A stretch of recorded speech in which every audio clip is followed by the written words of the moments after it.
There are 3 St Andrew's kirks in North Berwick, and this one is the oldest. Built in 1177, definitely on top of the site of an earlier 7th century chapel, but possibly also on the site of an earlier pre-Christian place of worship. It was used by the pilgrims coming in and out of the harbour to pray for safe passage. This site was one of the focal points for one of the most turbulent moments in Scottish history, the North Berwick Witch Trials. The town of Salem, Massachusetts in the USA, is synonymous with witch trials and the moral panic that surrounded communities in the early modern era. But I would argue that the North Berwick Witch Trials had a far greater effect on the popular psychology of the time than the events that happened almost a full century later.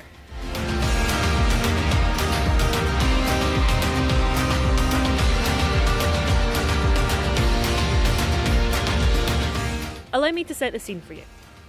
The year is 1590, King James VI is 24 years old and newly married.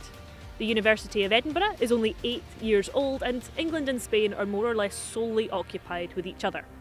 If I'm being generous, I would call it a brief golden period where Scotland is concerned.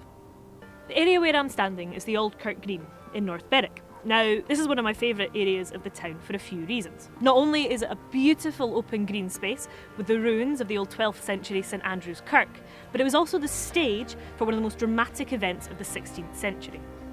Now for this next bit, fans of the show Outlander might recognise one of the major players from the early days of the trial. One of the first women arrested was a young maidservant from Tranent called Gillis Duncan, who, after facing brutal torture, gave up the names of 70 other witches and set the ball rolling for the trial of the century.